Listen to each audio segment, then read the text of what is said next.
Om Sahana Vavatu Sahanau Bhunaktu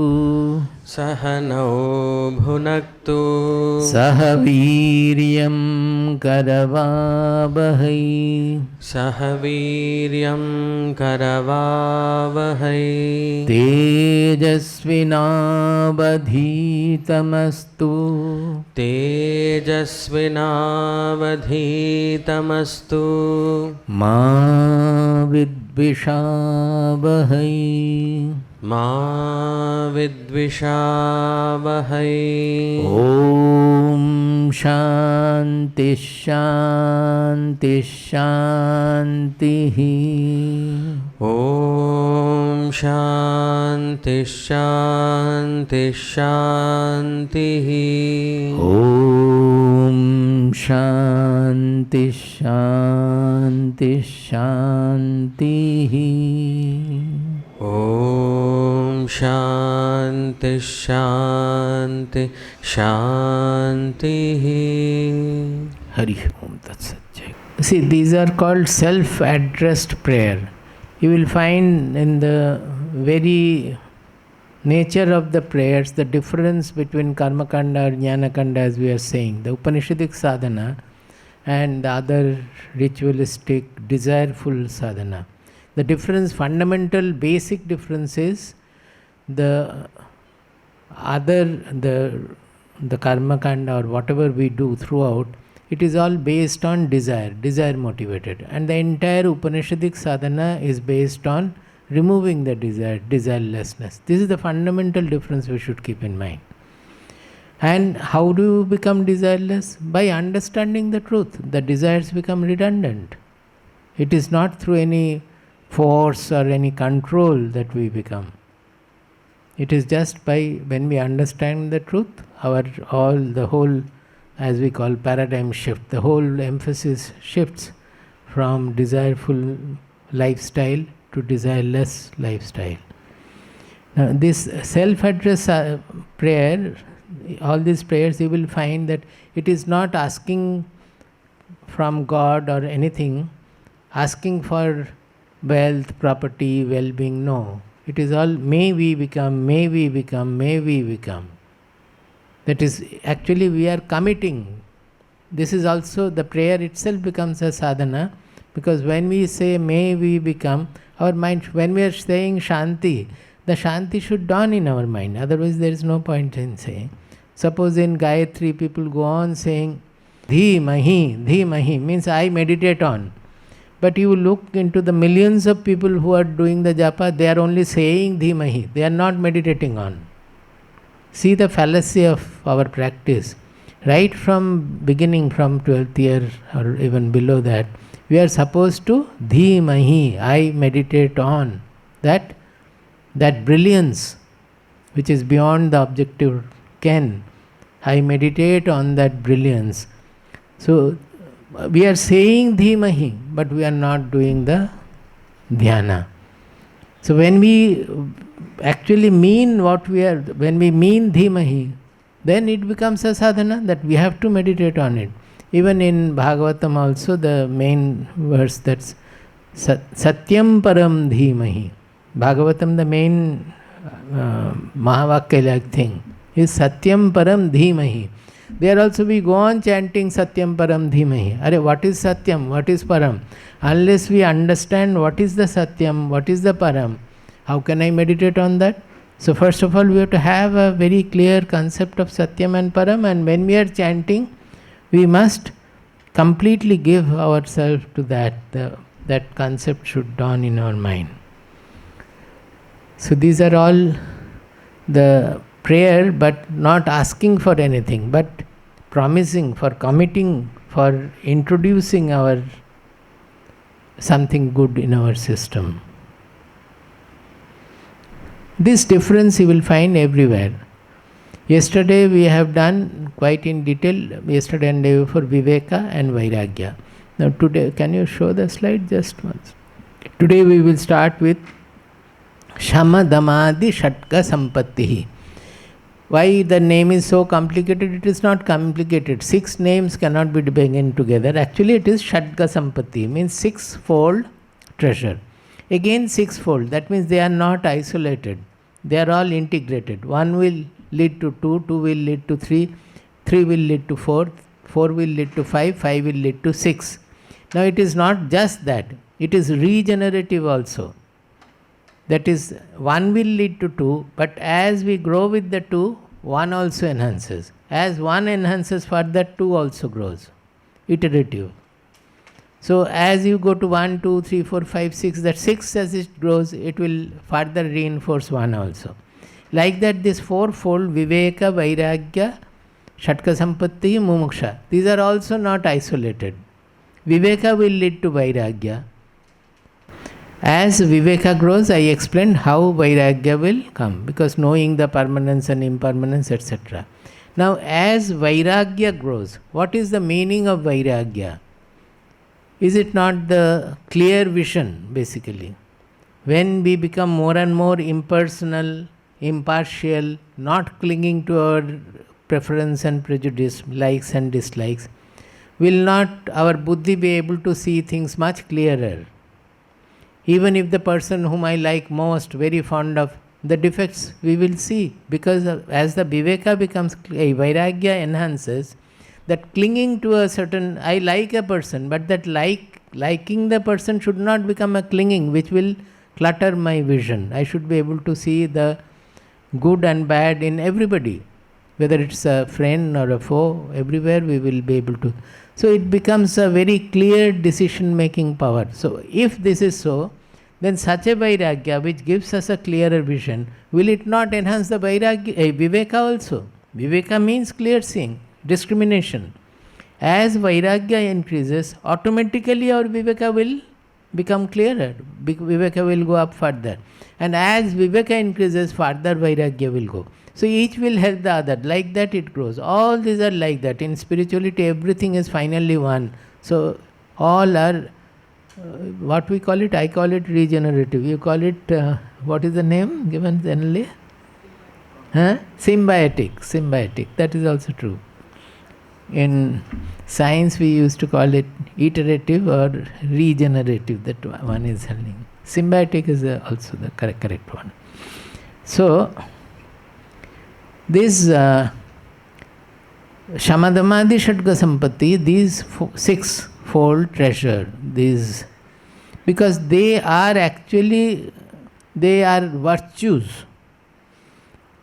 Also you can say Viveka Vairagya also are virtues, but they are, Viveka and Vairagya has got its own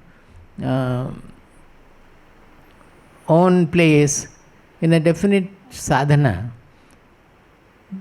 These Shat-Sampattih, when we grow Viveka and Vairagya, automatically these virtues will start adorning us.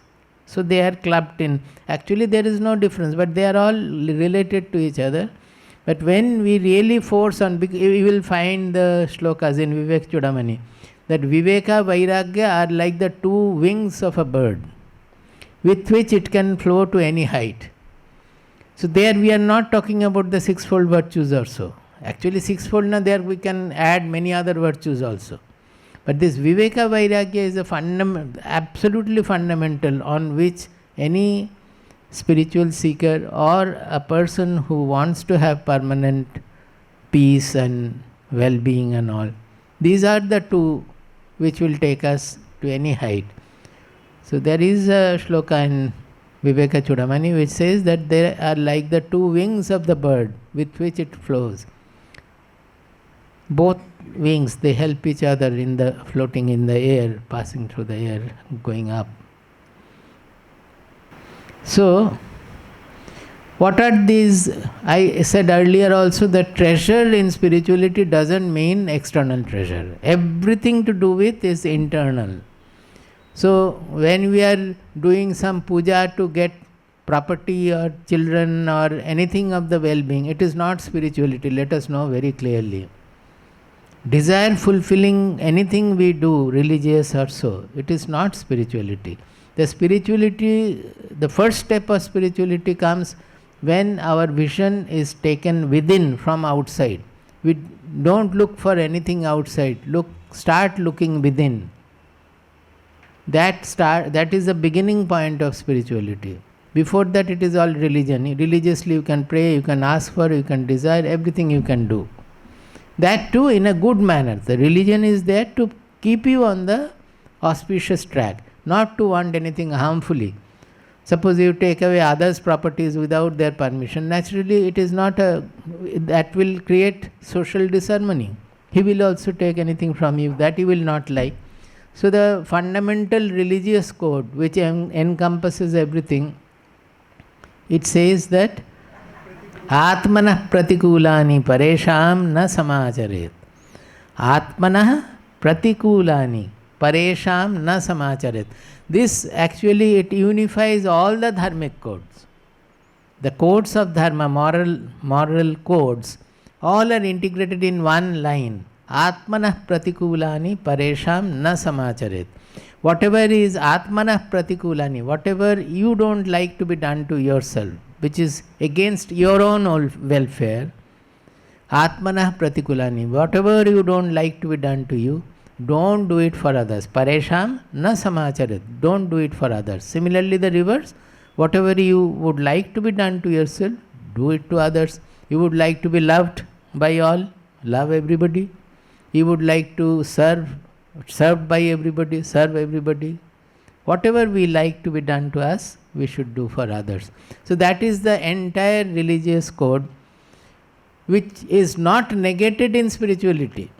This is a code which is fundamental, which proceeds to spirituality also. In spirituality also, it will be automatically fulfilled because you are expanding your individuality to the universal level.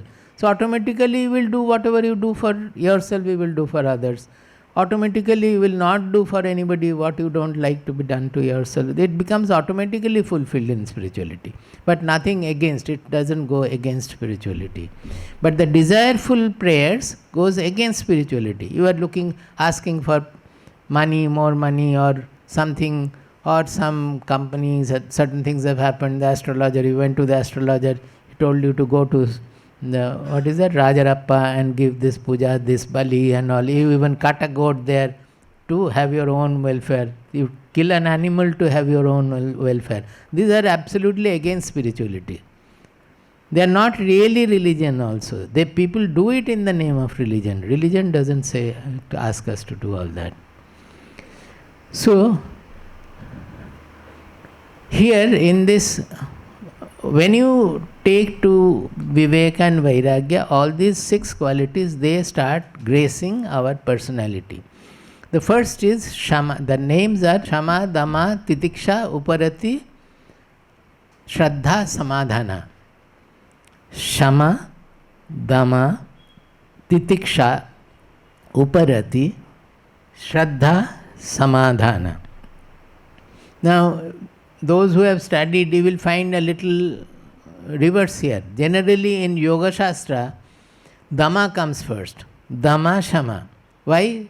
There it is a outer control. In yoga practice and all, first we practice Dama, like putting the cap on the horse. Like that, we have to first of all control our body and the senses. Dama means that. So in controlling the body and the senses, when you have control, then you go for the purification of the mind and peace of the mind. But here there is no control. The whole process is from innermost level outward. In yoga you are doing asana, you are doing pranayama, holding your breath and doing many things, which is you are controlling food, going for fasting. All these are outer control. You are putting the body into a discipline by outer practices, external practices. In spirituality, all the disciplines and practices should come from within outward. That is, when your mind becomes peaceful, automatically your Dhamma comes. The Indriyas become under your control. So how will the mind become peaceful? By removing the desires. So why are you desiring? You apply your buddhi that why the desires I am listening to. Without that I am much better. So it is from the buddhi to the mind to the senses, reverse. These are the very sharp distinctions between the spiritual practice and other practices. Here it is, everything is depending on the inner realm of our personality, and everything comes inside out, that is from inside out. That is why we don't use the word sense control. We use sublimation. You will find in all our ashram writings, we use the word, we don't use control at all. We use sublimation. In Sanskrit it is niyamya, that inner discipline which flows outside and makes our life also discipline. Shama means internal calm. Dama means sensory sublimation. Titiksha means forbearance, unaffectedness. Uparati means withdrawal from worldly indulgence. Shraddha means giving spiritual goal the supreme position. And Samadhana means buddhi always remains fixed on the goal. Making the mind desire free, resulting in unaffectedness and poise. In short, we have written calmness of the mind. But actually, how will you make it? As long as expectations and desires are there, there will be fear, there will be anxiety, there will be agitation. It cannot go. The mind will never become peaceful. In 17th chapter of Bhagavad Gita, you will find one of the mental sadhana is called maunam. Tapo manasam uchyate. There it is maunam. Now maunam, generally we think that maunam means not to speak. Is it not? Remaining silent. Since again it is the spiritual sadhana. By remaining maunam, what will happen? Nothing, no benefit. I have seen people given to long maunam and they will write notes and give it to the workers, and so, and many, if you can look inside, you will find the mind is agitated with so many thoughts that she did not do it, he did not do it, or he has to do. So mind is, it is all the more when you are expressing your mind through words. If you practice outer mauna, then the mind will be having enough time to agitate all the more, bringing in all kinds of thoughts. So that mauna is not advised in spiritual practice. Here maunam means it is a manasika sadhana. Tapo manasam uchyate. Why? The maunam has to be applied to the mind, not to the mouth. The mind should remain maunam. Our mind is always monkey brain, no? Always jumping here, there, going away. Not going, but thinking differently. So that shama is actually, it will not have the stability, poise and peace and calmness until our mind becomes freed of the desire on one side. You can say raga dvesha on the other. Always the mind will go on delving on what I like and what I dislike. So shama results from being rid of raga dvesha or desire, which immediately results in fear, anxiety and all that. All the agitations come from there. Desire, expectation, whatever you may say. Now if it is so, then from there, if the mind becomes calm, then automatically our senses, they become disciplined. Because it is with the help of the mind that the senses are doing everything. If your mind is very calm, you will find that you will not go for various kinds of tests. Normally you are not able to stay at home also. They will go to that shop and take noodles and all. Is it not? Most of the people take outside.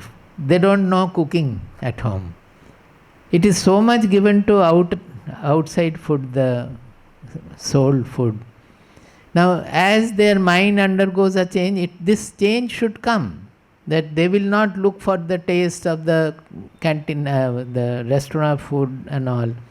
The senses will not run after so much. The senses will look for something which will make the mind all the more peaceful.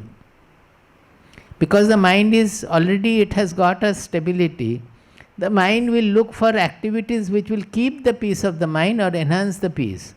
So the food is a very important point there, as in 17th chapter of Bhagavad Gita. Rasya snigdha sthira hridya ahara satvika priyaha. There it has spoken about only the food. But actually every food we can extend to whatever our inputs. Ahriyate, ahriyate, ahriyate iti aharaha. Ahriyate. Ahriyate means aharana करते हैं. Aharan means to collect, take in. Ahriyate means ahriyate iti aharaha. That means ahara is whatever we are taking input from the world, from outside. So there, it is not just the food we are taking with the mouth. Whatever visions we are taking, whatever films we are seeing, whatever books we are reading, which is directly going to the mouth, my mind. Reading, it is an activity, could be activity of the eyes, but that is not important. Reading means the thoughts are going straight away to our mind. It is infecting the mind immediately. Whether it is a good infection or a bad infection, that we have to decide, that what I will read, it depends on that, how mind will go. So that is why in Chandogya I have told many times, when Narada Maharshi was going around everywhere, one day he happened to come across to meet Sanat Kumara. They were knower from a childhood. They were young knower beings who were moving around in the world. So Narada said, you give me Upadesha, you give me some advice. Now Narada was a rishi who was the most scholarly. He knew everything in the world. So he is asking for Upadesha. So naturally Sanat Kumara asked that, to tell you something I have to know what all you know already. You tell me what you know. Then Narada says, it's a full paragraph, that Rig Vedo, Yajurveda, Samavedo, Atharva Veda, Shiksha, Kalpa, Vyakarana, Nirukta, etc. The 4 Vedas, the 6 Vedangas, then Sarpa Vidya, that black magic, white magic, and astronomy, astrology, everything on earth he knew. On earth or in Swarga also. Everything he knew.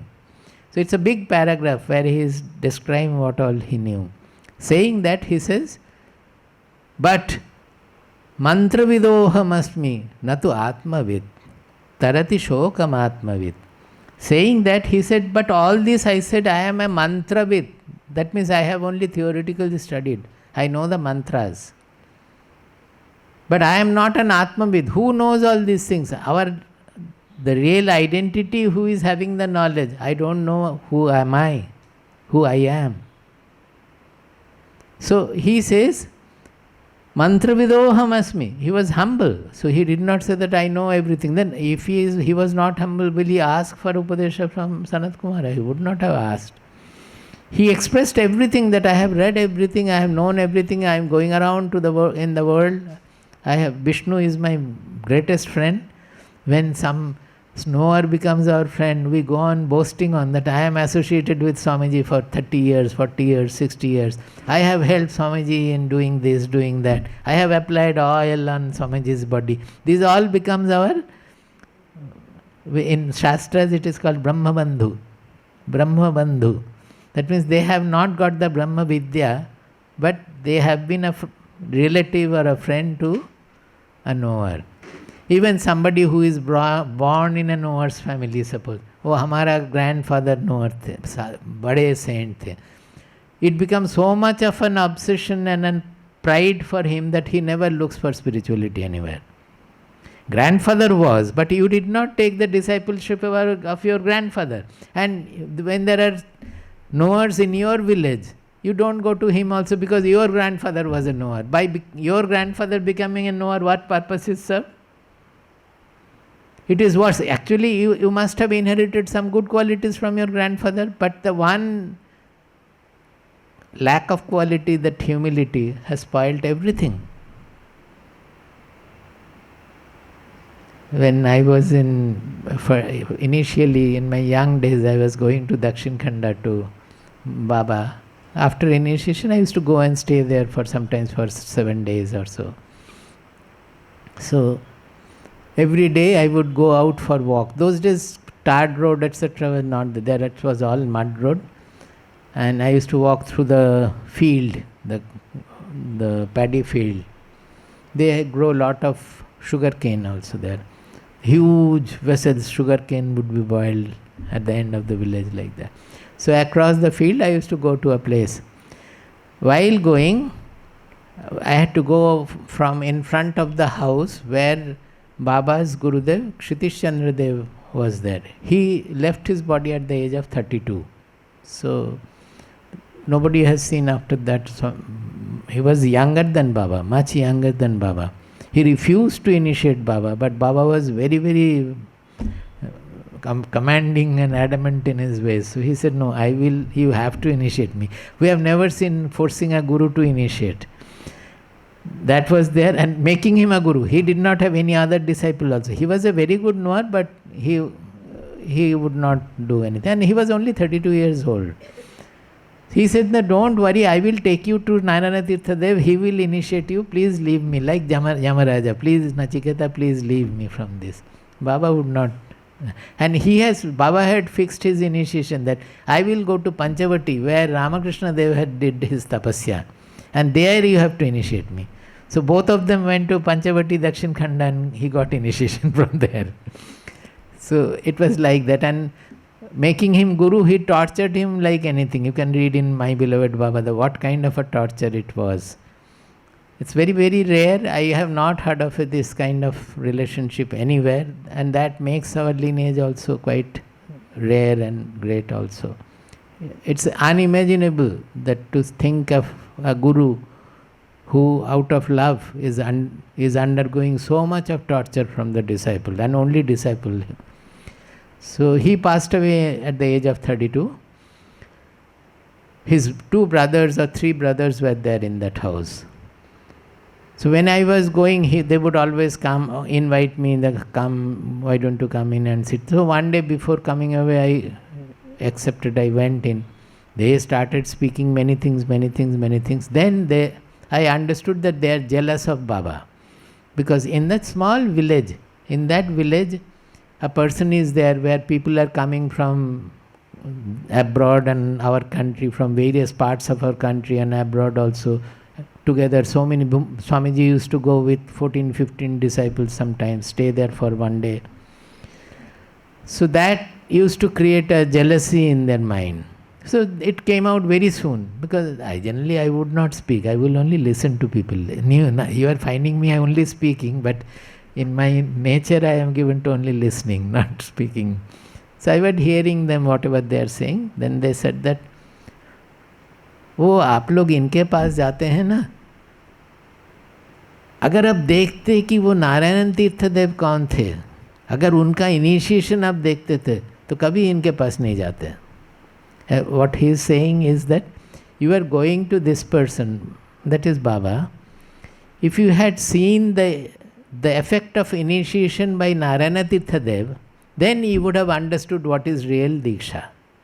What does it mean? That you have gone to a wrong person, is it not so? And they used to speak so much about Narayana Tirtha. So because Narayana Tirtha Dev was on Paribrajana, he happened to come across in Dakshin Khanda, and then many people there had taken initiation from him. So they are direct disciples of Narayana Tirtha. So I did not say openly, but in my mind I was saying that you have been initiated by Narayana Tirtha, whose Diksha you are praising so much. Otherwise also I know what was his Diksha. But you are praising so much about Diksha, and by getting that Diksha so many years back, what has happened to you? That still you are burning of jealousy, burning from jealousy. So have you utilized that Diksha? You have not. He is only taking pride in being the disciple of Narayana Tirtha, not doing the sadhana which Narayana Tirtha wanted him to do. This is very common about all Swamiji's disciples also. Not all, but many. That we are proud of getting initiated, but we don't do the sadhana prescribed for that. There we fail. Mantra vidoham asmi, natu atmavid. I have only learned the theoretical, only the mantras. I have not known the self. How do you say that you don't know the self? If you do, somebody has to say that I don't know what is the self, who am I, has to have some knowledge. How do you know that you are not knowing the self? When you know all the Shastras, all the Upanishads, all the Vedas. He said, Tarati Shokam Atmavit. Because I have heard from the saints that one who knows the self, he will not have shoka. Shoka means grief and depression. Dukkha he will have, but he will not have shoka. Dukkha is a condition. Everybody will have sukha, dukkha. But a knower will not be elated in sukha and depressed in dukkha. He will not be depressed in dukkha. So Narada said, I still suffer a lot from my grief. As I go around the world, I suffer a lot from grief. So you give me the Atma Diksha, that to know the self. Then the first thing Sanat Kumara told Narada was, Ahara Shuddhau Sattva Shuddhihi Sattva Shuddhau Dhruva Smritihi Smritilambhe Sarvagranthīnām Vipramokshaha. He says, Ahara Shuddhau Sattva Shuddhi. Sattva means of which we are made. That is, our being is made of the elements, the metal, the basic elements. When the ahara is purified, the ahara means not only through the food, it is through the eye, through the senses, all the senses, whatever inputs we are taking, our personality is made of those inputs. Whatever we have initially got hereditary, from hereditary connection, beyond that, the whole being is undergoing change every moment depending on what inputs we are giving, what ahara we are taking from the world, both food and non-food, everything, inputs of the world. So when we purify our ahara, all the inputs, then automatically our body starts becoming purified. It's a very simple exercise. Our reading, our seeing, our talking, our discussions with other people, whether we are discussing all mundane things, even quarreling about the vegetable, all those things will be counted. Vegetables might be wrong, somebody might have delivered wrong, but in speaking that, are we remaining self-seated or are we losing our temper? And it finally becomes a blame game. All these things we have to look into our mind to become a spiritual person. We will correct everything. We will lead movements also, where other people are carrying swords and all. We have to stand in front of them, but not carrying swords ourselves. So, Sattva Shuddhau Dhruva Smritihi. This self-knowledge you say, it is actually getting back the memory of what we are.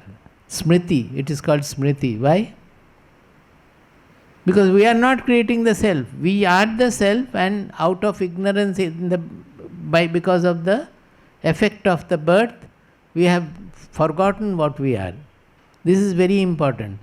When Baba gave me the date of Diksha, come such and such day, in such and such time and all, next morning, Jatha Shaddho Tar Smriti Charan kara jabe. Bengali. Smriti Charana means to get back the memory. Of whom? Of Tar, means of the Supreme. That means it is not that I will give you the knowledge, but we will try to get back to our memory of our who am I. So it is called Smriti, and it is called Dhruva Smriti, that we will not forget again. Now we have, by a dint of our birth, we have forgotten who am I. Is it not? But when in the wakeful state we get back the knowledge, then we get back the Smriti memory. We will not forget it anymore. It will, even if your memory goes, our engine fails, this memory will not go, because this is a direct, what we call it, aparoksha. That means it's a direct knowledge. It is not a knowledge collected by the intelligence from reading or thinking or so. This knowledge doesn't go. But suppose the memory fails and the brain fails, we will not be able to explain the truth.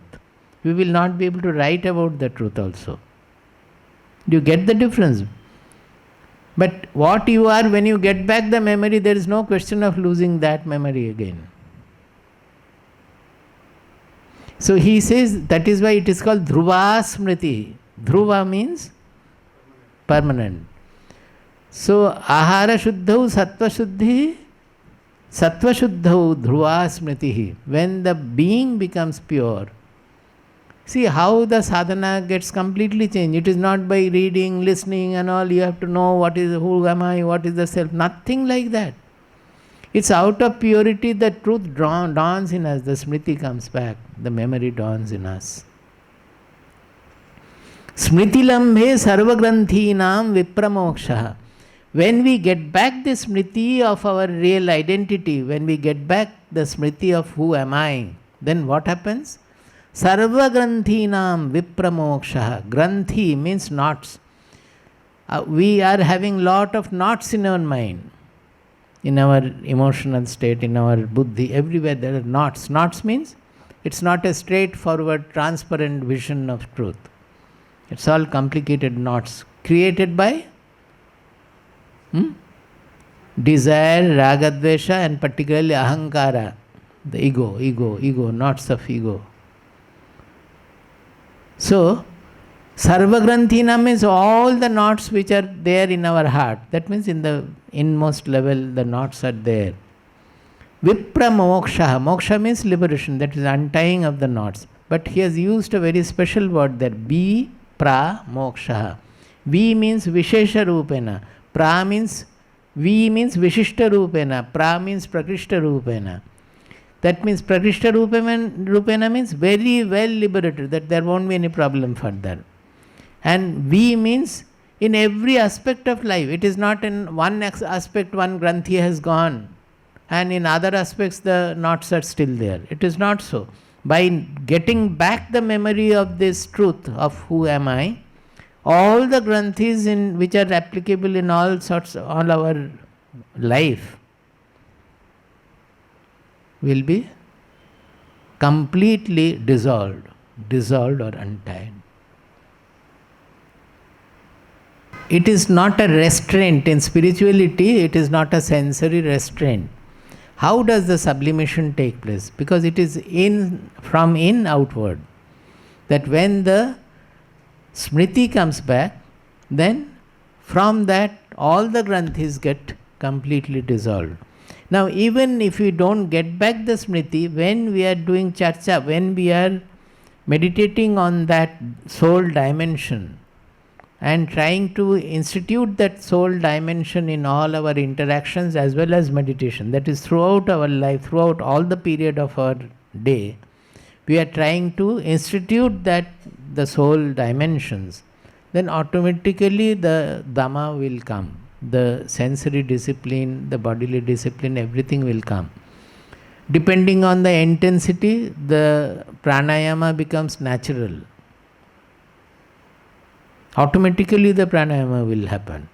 You don't have to hold your nose or anything like that. It depends on the intensity of one's yearning and pursuit and all, so that these will become very prominently visible in one. Initially more, because the body needs to be purified initially. After Diksha, the body has to undergo a purificatory process. So pranayama is part of it. Various asana will take place. Normally you would not have practiced, we would not have been able to do that asana also. Suddenly the legs will go up the head. You never done Shishasana, but something like that. In Purushottam Swamiji's case, I heard that the body used to get lifted on one hand or something. It's not intentional. It used to happen. Now all these things are not so important. We should not attach any mystical importance.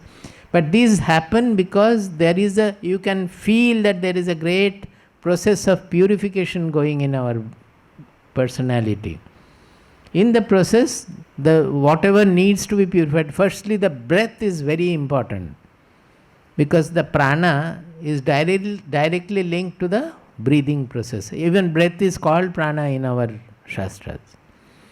So maximum effect will be on the regulation of the breath. Automatically the breath will become harmonious, very rhythmic, and It will change also, sometimes left to the right, right to the left, two together. All these things we can even perceive also, all these things happen. So the Dhamma comes out of Shama is what is my point here. So Shama, Dhamma, then comes Titiksha. Titiksha as such, it means forbearance, remaining unaffected by any external situations, forbearance. Now, actually the definition of Titiksha is Sahanam sarvadukhanam apratikara purvakam. I must explain this because people misunderstand this. Sahanam sarvadukhanam apratikara purvakam. That means the readiness to withstand all suffering, everything, without looking for any change or forbearance. Suppose the water is not going, we were trying to change, it did not work. So those who are staying there, we understand that there is difficulty because while taking bath, the water is getting stagnated in the bathroom. But at the same time, they said, no, thika. We asked that you change the room, let our volunteers stay in that room. They said that no, this is okay, we will manage. So the mind should not become full of complaint is the main point.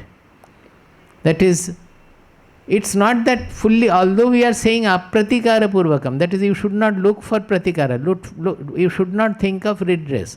Redress we have to do, we will do also. The important point is not that not to look for redress, but not getting affected by what is happening. Remaining unaffected.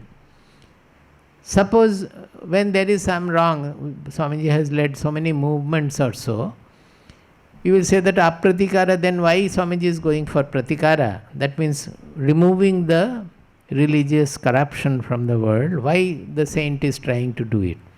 He is trying to do it because it is a need of the society. Unless the people who understand, unless they act for the welfare of the society, who will make the society better? It will get perished like Greek civilization, Roman civilization. It will get perished. Our Indian civilization is living for unknown period of time, from prehistoric period. It is only because of the saints, because they are always doing the loka sangraha. Loka sangraha means lokanam unmarga pravritti nivrittartham karma. That means left to themselves. The society is made of individuals. Is it not so? It is only an assembly of individuals. Now, most of the individuals are having selfishness, competition, greed, all these things. Our mind is full of all these things. So, even if 4 or 5 people are together, you will find they are having so many clashes and all. They are not able to. So, as a society, the society is supposed to get degenerated in a matter of few hundred years or so. Because the people are having those disintegrating forces, which when they build a community, as a community wise, it becomes very, very violent. Like Russia attacking Ukraine or Ukraine doing this or that, whoever is doing what. When it becomes a national level, or say the British, they were doing so much of torture over us. So all these things, when they become a collection of people, a collective strength becomes tremendously more, and it leads to destruction of the civilization. In Greek civilization, Roman civilization, it is the greed and sexual promiscuity that led to the complete destruction of the society. Similarly, Krishna's own people, that is Yadava Kula, that Musala, that what is that? Prayagna to kya naam? Where it happened? Prabhasa Tirtha. Krishna had understood that this is going to happen, because he found, same as Brahmabandhu, he found that his people, his family people and the progeny, they had become so proud of Krishna's glories. Krishna became very famous because of his own actions and all, whatever he did. Now his family people, we are Krishna's grandchildren, we are Krishna's Bhatija, we are Krishna's nephew, niece, like that. So they became very rude, and to the people they lost all humility, everything. So Krishna found that if I go now, these people will become all the more unbridled. Because they are given to this kind, when Krishna is not there, they will completely, like the sea overruling the earth, overflowing the earth, they will completely destroy the society. Krishna was doing only to save the society. Mahabharata war was also for that. But in the process, what happened? His own progeny, his own people, they became the cause of destruction of the society. So he felt that when he was asked that, it's a story, but figure it, the meaning is true. Brahma asked that, why are you not coming back? Your position is lying vacant, you are needed there, 125 years you have lived. How many more years you want to live? At that time, perhaps 120 years it was. So he said that I have to live a few more years because this is happening to my own people. Unless I destroy them and go, these people will cause destruction to the whole society. So I will see that my family is destroyed. My own people they kill each other and get destroyed. Because that is another law of nature. When the badmashi grows, the corruption grows, it can grow to a certain extent that the two corrupt people will fight and they will get destroyed. Asuras also do like this. They will fight amongst themselves, and so that is what he instrumented there. That he asked them to go for a pilgrimage to Prabhasa Tirtha, and there from a simple game it went on to a big war. They started the poisonous arrows and all, and the whole Vamsha got destroyed. Yadu Vamsha got destroyed. So this is what what Krishna did. It is Loka Sangraha, it is called. Lokanam Unmarga Pravritti, that is left to themselves. The society always will move towards degeneration because of the degenerative tendencies of the people. Destructive tendencies, the selfish tendencies, notorious tendencies, corruption in the people. The left to itself, the society will always move towards destruction. Unmarga pravitri nivrittartham karma. So that has to be checked. That is, the wayward tendencies of the society have to be removed and the society has to be put back on the auspicious track. That is called Loka Sangraha. It is not collecting more and more people for us. It's not Loka Sangraha in normal Hindi or Bengali will mean that collect people. It is not collecting people. It is putting the people taking them from that unbridled state towards degeneration to putting them on an auspicious path. That is called Loka Sangraha. So any spiritual person, a knower or saint, whatever he does is called Loka Sangraha. It is only for keeping the society on auspicious track. That is why this Indian civilization is still remaining, in spite of so many people coming from almost 1,000 years remaining under foreign rule, different parts of it. You start from 700 to 1948. All other places, all have become Muslims, all have become Christians. How still our people, the spirituality is living? It is wonder. It is because of the saints and their bridling effect. And it had affected many of the people who came to rule also. Their tendencies also were purified to certain extent, not all, but to some. So, it is not that they are getting affected when they are leading a movement for the benefit of the world. It is not, they have to lead the movement remaining unaffected. That is the main thing. Generally in social work you will find that it results in a chaos, and the people who are doing the social work also will get affected. If their purpose is not served, they will get depressed also. In a saint's case, nothing like that should happen. They will think that this has to be done. They will do.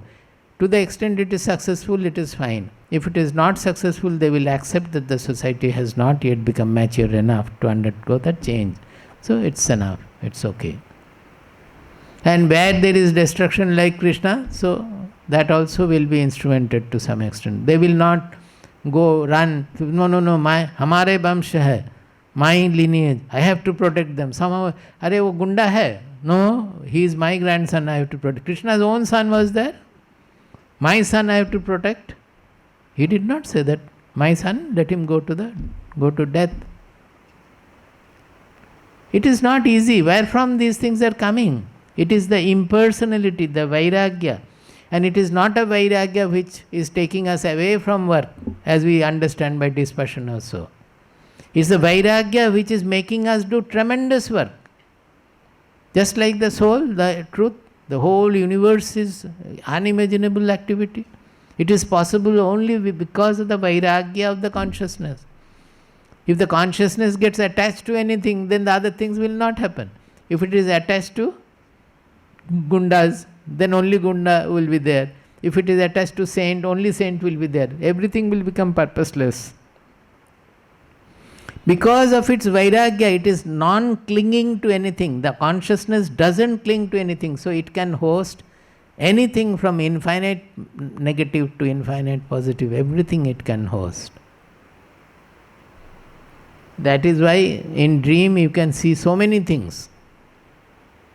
Because you are not clinging. After getting up you think that it was dream, so immediately your mind becomes clear. Suppose you do the same thing in wakeful state, then the mind will go on suffering. A person saw a dream that he is killing his mother and got so affected, wrote a letter that, how can it be possible? Can I kill my mother in dream? Arey, it is your dream, something happened, forget about it. Don't make it active. That is, never go to kill your mother in wakeful state. So it is, the consciousness has that power of hosting everything without getting touched by anything at all. So when we are doing the spiritual sadhana, by the sadhana we also try to make our mind, buddhi, everything, by cultivating Vairagya, try to make them unattached to anything, unclinging to anything. So that is called Titiksha. Sahanam sarva dukkhanam apratikara purvakam. Apratikara is not exactly figuratively like that. Pratikara you can do, and you can do much better. But suppose you get affected by the circumstances, then the proper solution also will not strike your mind. Because by the affectedness, your mind will get disturbed, will get stressed. Whenever you are affected by a situation, the mind is under stress. So unless you have a full acceptance of the situation, the moment you accept the situation, the mind becomes peaceful. In that peaceful mind, the right solution will also dawn. As we always take the example, suppose a person has lost his property, lost his job, lost everything, relative and all, and he is standing on the road and howling and crying that why it has happened, and he is under tremendous stress and agitation because he has lost. Now what will his Viveka tell if he is given to Viveka? That whatever has happened in the past in time, there is no way of walking back, is it not? Can you walk back? Nothing. What you can do is in future, but you can never walk back and set right the situation in backward time. So, can you do anything other than accepting? Whatever has already happened, first of all you have to accept it. By non-accepting, nothing will happen. Then further Viveka will tell us that why am I agitated? I am agitated not because whatever has happened, but because my mind is not ready to accept whatever has happened, which is a fate accompli. We have to accept. But it is, we are suffering the stress and agitation because of the non-readiness of our mind to accept whatever has happened. Whatever has happened, we have to accept. You cannot do anything else. Now, if you accept whatever has happened, really you accept, you will find immediately the mind becomes absolutely calm. Because the agitation was more, the calmness also will be more. The moment it becomes calm, in such a calm, peaceful mind, the solution also will dawn automatically. Otherwise, the solution will be right in front, but you will not be able to see because of your agitated mind. There are many stories like this also. Looking for this, looking for the, going around. It is right in front. The solution is right there. But the agitated mind will not allow us to think of it and take to it. That is why also the scientists, those who discover great things, They will analyze, work with the equations for years sometimes. And they will be under stress that they are not getting the solution, not getting the solution. Then one day in sleep, the moment they get up, the solution simply dawns. Or even before getting up, the solution dawns, because the mind is in a peaceful state. And the solution also is there in the consciousness itself. But we are missing it because of the stress created by I have to find out whether it is true or not, or I have to discover this or not. Even the self also dawns like that when the mind is not looking for the self. That the looking for the self has to be dropped, otherwise it will not come. So we have to accept. There is no way that we cannot accept whatever has happened. And when we accept, really we will not be any more agitated. Then you can look for solution in a comfortable manner, whatever manner you want, the solution can be sought out. It's not that you are not doing the pratikara. You can do the pratikara, you are doing the pratikara. But not getting affected is the main point. And why am I getting affected? Because I have not operated the acceptance button, which has to be accepted. It has done, it has gone. I went to a place, and the hotel we went, you find that everything is there not favorable. Everything is unfavorable. You have already gone there.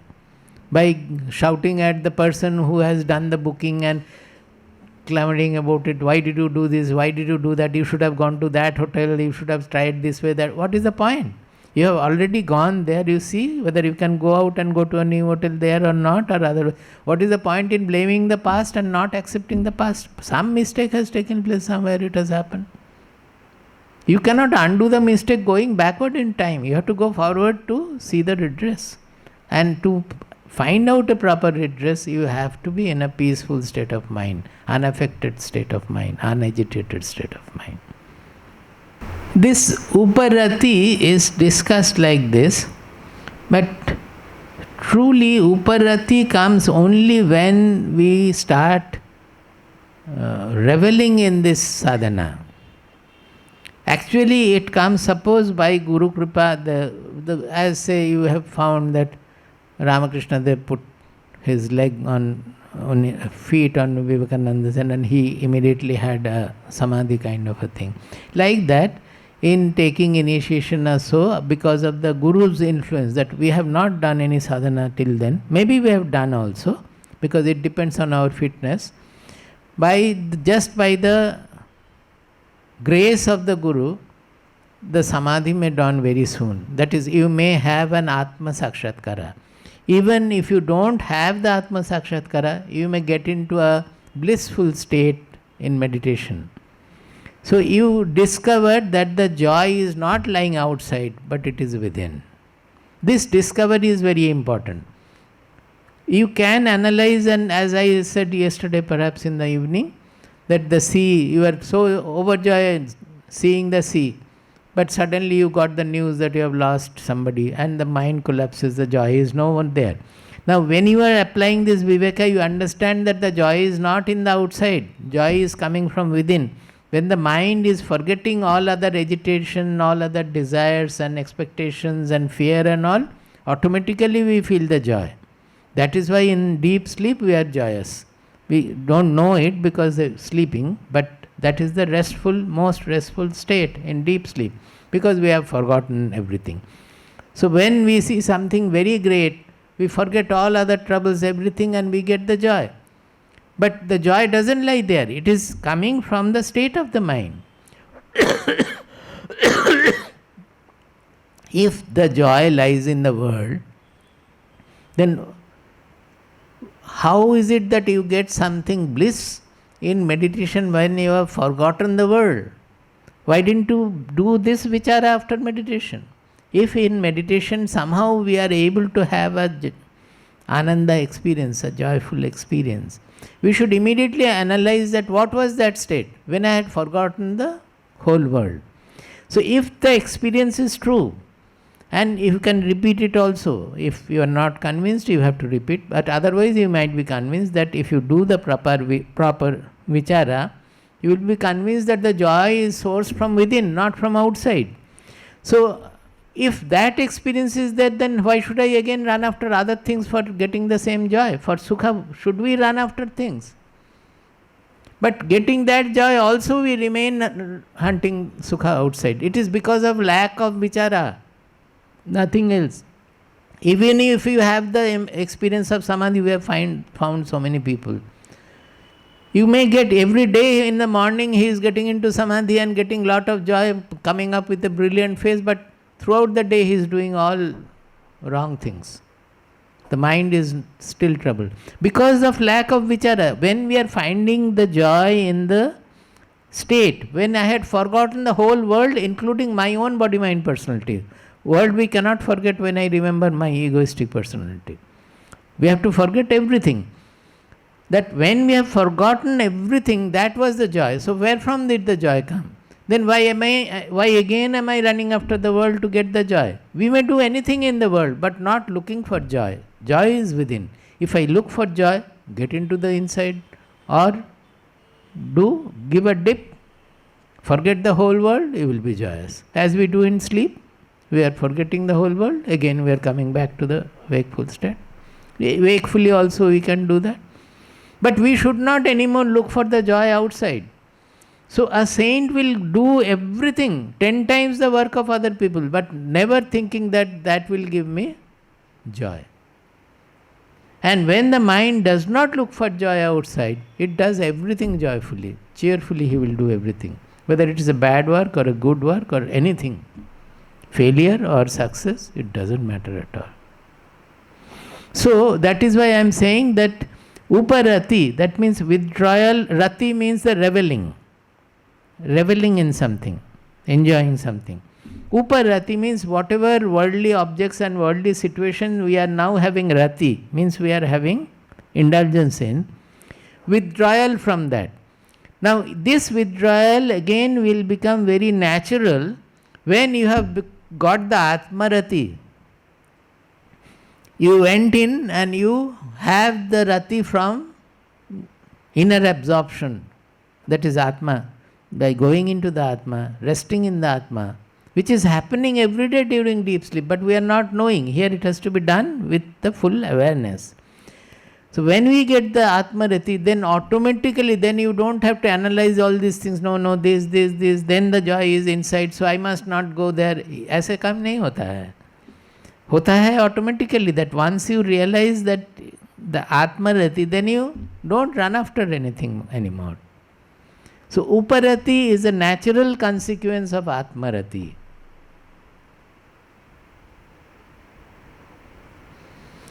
Shama, Dama, Titiksha, Uparati, Shraddha, Samadhana. I think we will do it next time. Too many things together. No.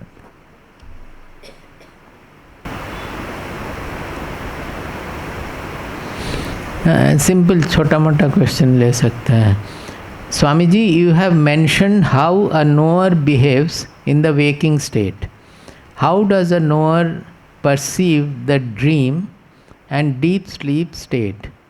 Does the dream state exist for a knower, or is it that the knower is more aware of all the three states and remains in Turiya? See, we have a delusion about how the knower sees the world.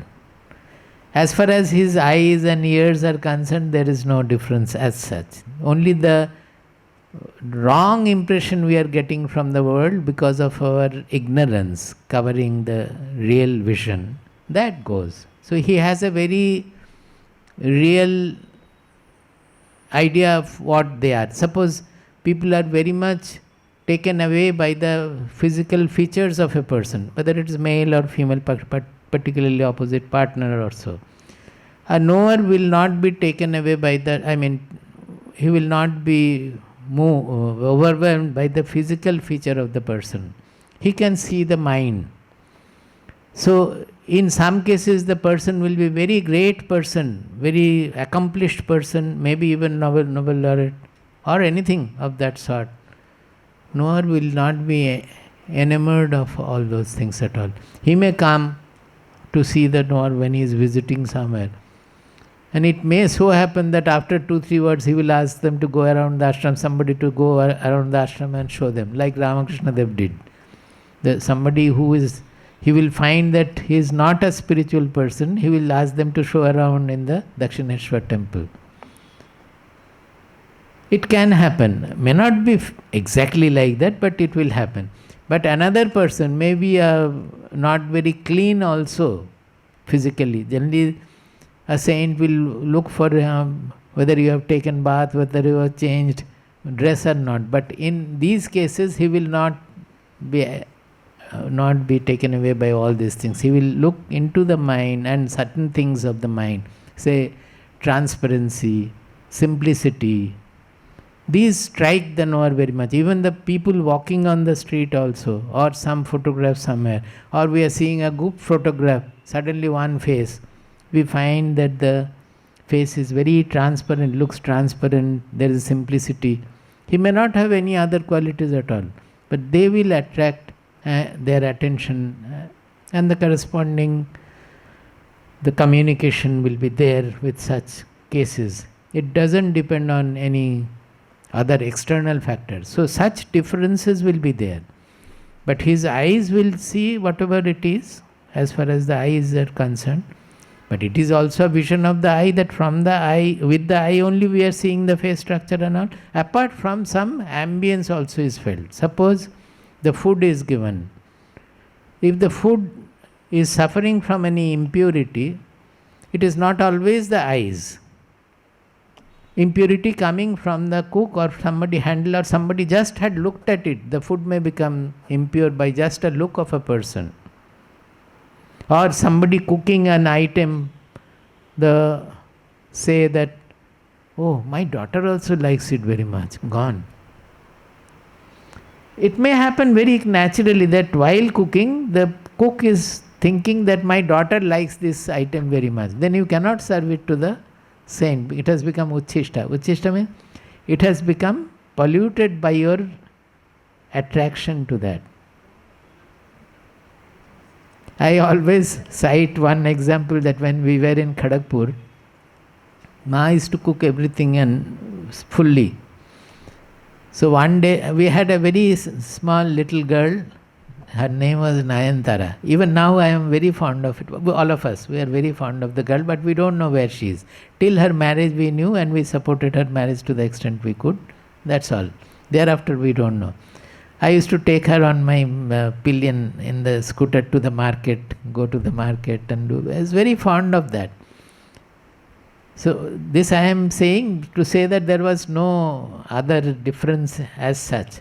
But one day it so happened that when the food was served, I just kept quiet for some time. Then I told Ma, I am finding the vegetable to be black.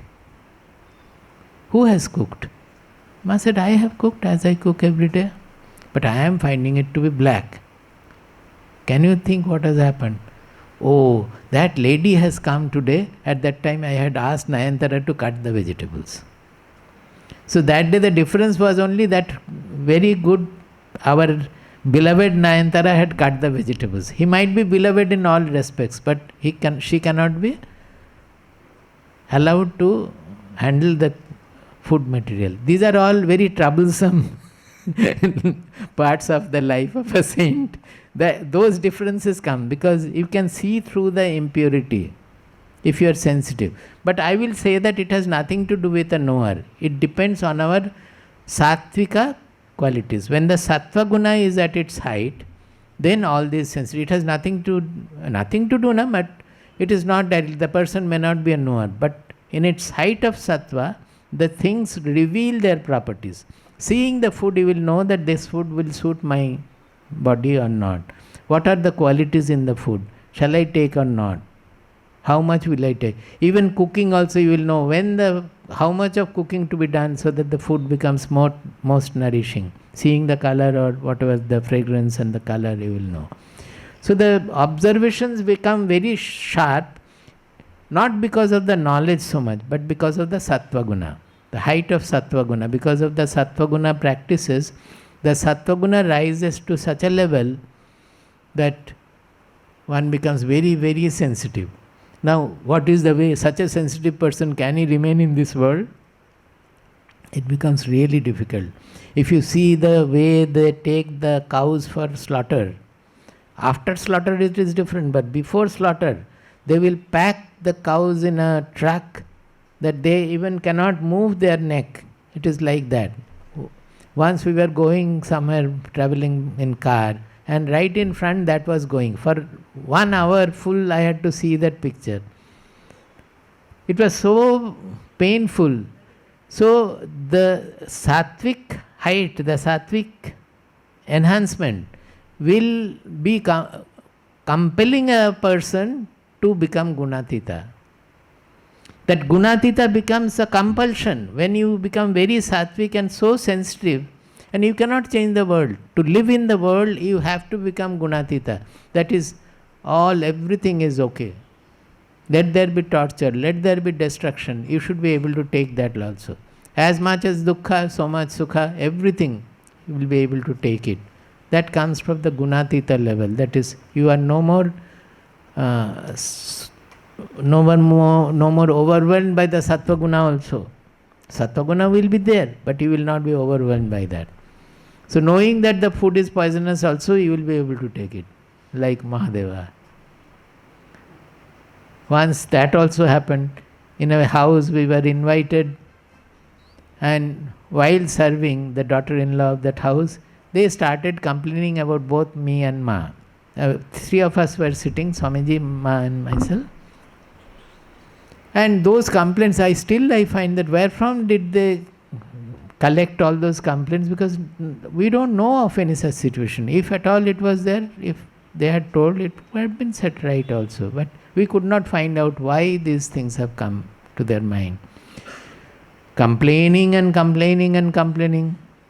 So much so, and it is not in a very good manner, that any house, when you have invited, the guest is eating, you are serving food, if you express such mindset, will he take food? He will go away from there. Leave the food and go away. So I was sitting and thinking that if we leave the food and go away, it will be very amangala for the house.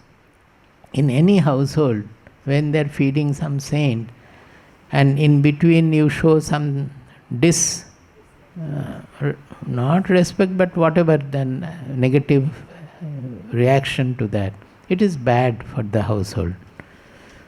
So we did not take more servings and all, but we quietly kept quiet and took food quite smilingly, talking to the father-in-law and others and all, whatever can be done, finished our food and came away. But actually the food was poisonous by then.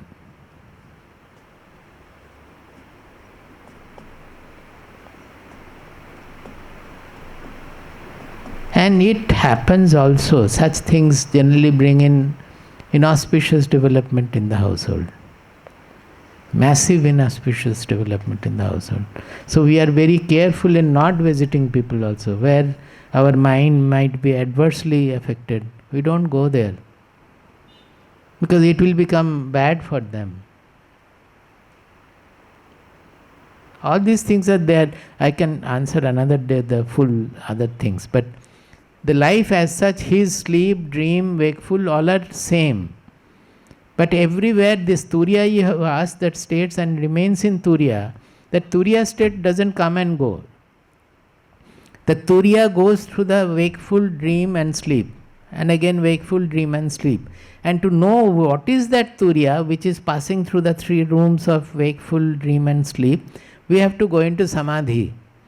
Because in deep sleep, what is happening we are not knowing.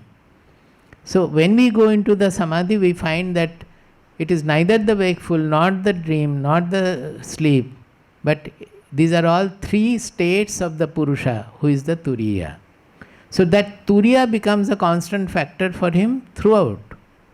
He will not miss him. But the body will sleep, the mind will dream. But the dreams and all will be a little different, because his occupation is different. Na? Suppose you are getting involved throughout the day in so many things.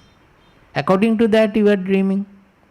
his occupation is different, but still he may have some queer dreams. I find Swamiji generally lectures in English. He used to lecture in English while dreaming and in sleep whenever he would lecture. A very arranged, good lecture. Then later on we found that when Mukti Sudhakaram was started, he started lecturing in Malayalam. So now one day Ma said that he was lecturing in Bengali. So it depends on the mental occupation. It's not different from others. Whatever the mind is given to, such thoughts will go in that. They will become the reality in the dream. The dream is difference is that it is no more in at that time. You are in dream, so that is the reality for you. For everything, all the senses, touch, smell, everything will be there.